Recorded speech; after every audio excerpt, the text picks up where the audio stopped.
Hello everybody, welcome back to Throttle Grotto. It's another cold day in the garage here, but today we're going to start cleaning up the Maserati F136 engine for all of the swap stuff that needs to happen.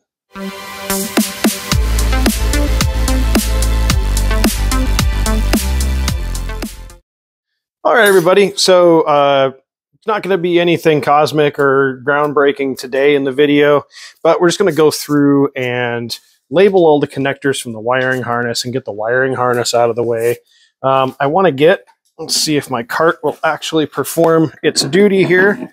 I want to get these lines, let's see if I can show them off here.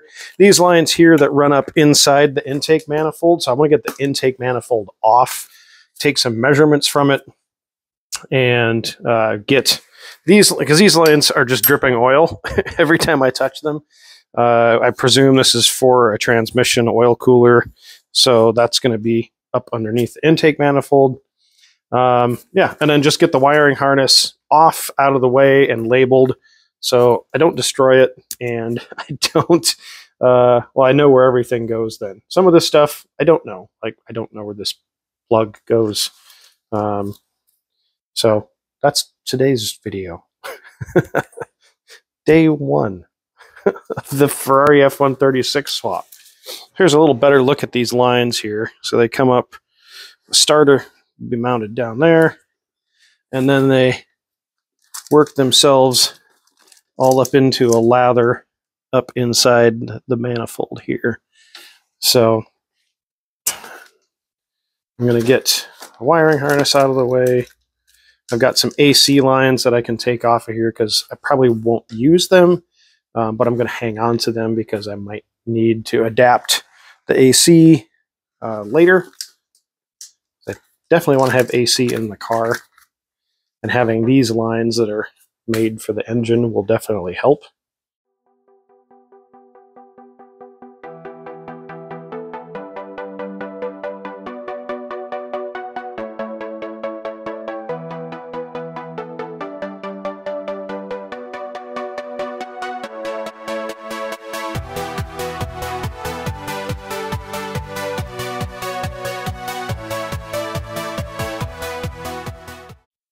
All right, we got the intake manifold off. You can see how tall this thing really is.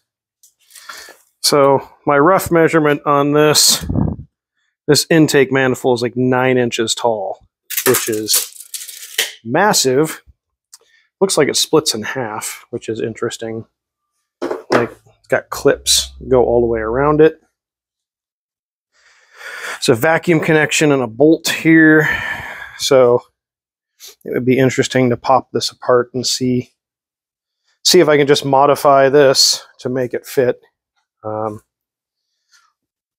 if I have to make a flange, you can see here, it's pretty easy to get to. And you can see also, let me grab a flashlight. Look at how nice it looks in these ports. So a little bit of carbon buildup right there on the edge, which is probably not a big deal. But yeah, the backs of the valves all look nice and clean, and the knife edge on that ports, man.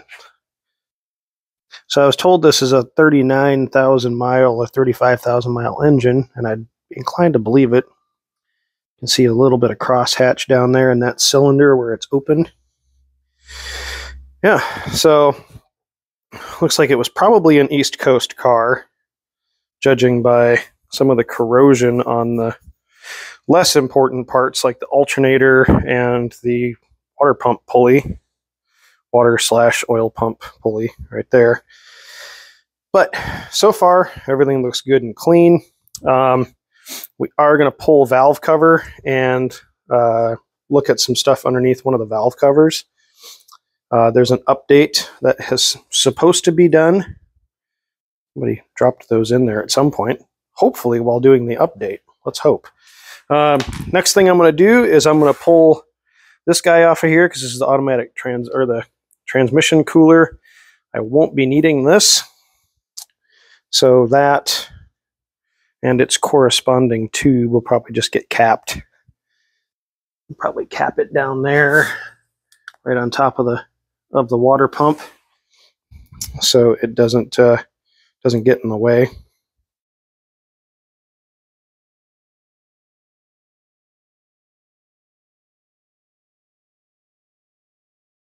Just wiping down the tops, the flanges here, and look at how easy this stuff cleans up. A little bit of brake clean, wipes right down, which is really nice. Before I get any further into this, I'm going to finish wiping the rest of these down, and then put some tape over these so I don't drop anything in the cylinders. Alright, so now all of these intake ports look good as used. And I'm going to have to come up with a solution for this, which is on the bottom of the oil cooler here. It's this guy right here. So probably just some kind of plug so that oil doesn't come out of there. I've got the oil cooler lines. I had to undo these water lines at the back here to get past the oil cooler lines out from underneath it, but that was easy. I've got a few more of these to label to get this harness off of here. I'm just going to label them like pretty simply, just so they match up. I don't need to know which each one of these lines does right now, as long as it plugs into where it used to. Maybe I do. I don't know. All right, so we have the wiring harness out of the way. Took a little bit longer to do. I also pulled the AC lines. I got the AC lines sitting out over there. And just take you for a quick walk around here. So yeah, we got the AC lines, the battery, or the alternator main charging cable that goes to the battery. Yeah, I had some little silicone plugs, so I was able to throw those in the AC compressor just to try to keep some junk out of there. Let's see here. Yeah, so this power steering line still needs to come off, get labeled. Other than that, most of the harness was pretty easy to get out of here. Quite a bit of it's labeled already. There's a few plugs down here that I'm not sure what they do. But like this one says temp thermostatica. So a lot of it's labeled in Italian, which is, I don't know, it's not terrible.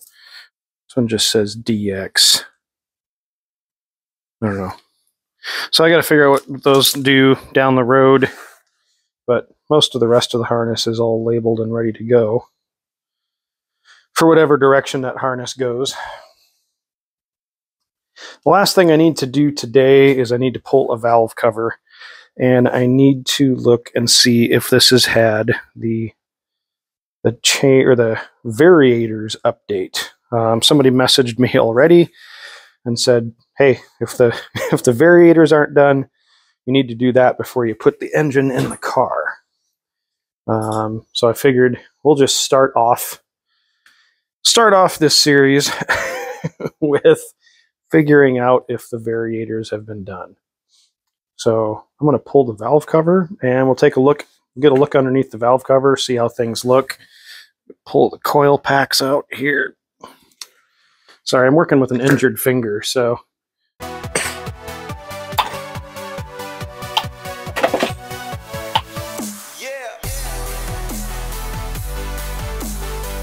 Okay, the good thing is, as you can see, it looks super clean in here. Like, this looks practically brand new.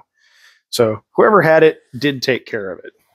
I think it's a foregone conclusion that there's no oil in this motor. I don't think we need to have a tag to remind us of that anymore. Unfortunately, what I have to do is I have to pull this whole bearing cap, and to see, I have to pull a solenoid off, which is just one 5mm Allen, or a 4. It's not a 5. All right, so I'm going to pop this. This is like VTEC or variable valve timing. It just uses something called a variator, from what I understand, to do this.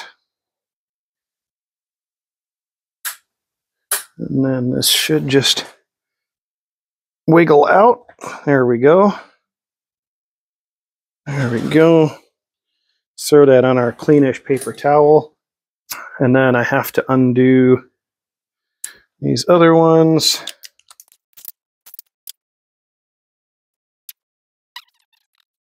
So this looks like just a guide,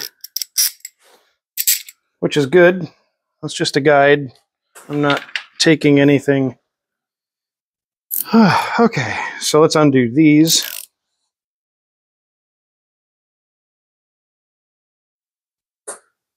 Okay, moment of truth.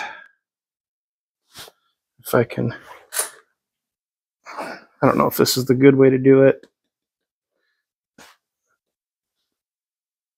Looks like it just doesn't want me to let it come loose.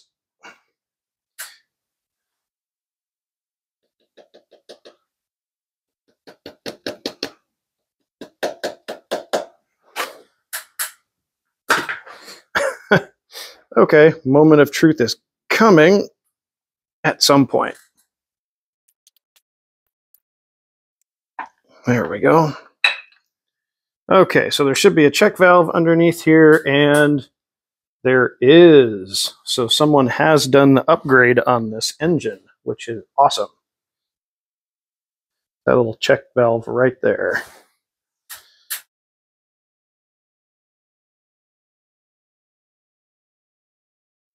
All right, I'm just going to wrap this up today by putting the valve cover back on to keep contaminants out of here.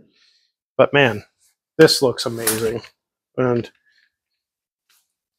one of the things that did happen is I did break off 2 bolts in the manifold.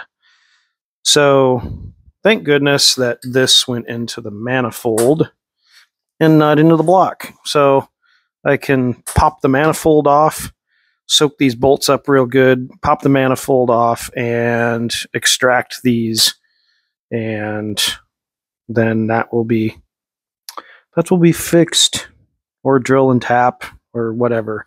This is just like it's like an emissions type thing. Maybe we even get to delete that and just put a plate over it, but we'll see. So first of all, huge thanks to Mark from the Avance Car Club for reaching out and getting me kind of learned up on these variators and what to look for to see if they had been done. With the engine out of the car, it didn't take very long to get to them. And if you can believe it, if you believe Ferrari parts pricing, you will believe it. Just the parts to do that upgrade, somebody did already, were $3,000. Probably not just for the little check valve, but there's probably additional things that have to be done when you do that job to still kind of like processing that in my head. There's probably other things that get done along with that job. So I know like cam covers have to come off, the oil pump has to come off, like the whole front of the engine has to come off to do the rest of the upgrade. So they wouldn't have just done that part. They would have done all of the other stuff to go along with it. And that's $3,000 in parts, which is more than I paid for this engine. So I am already doing pretty good here. Somebody else already spent the money, so I didn't have to. And the motor inside looks super clean. It's nice. I'm sure at some point I will be buying some very expensive parts. We've got a good engine. And that is the first step in winning this project. So that's all for this episode of Throttle Grotto. Until next time, get out there and work on something.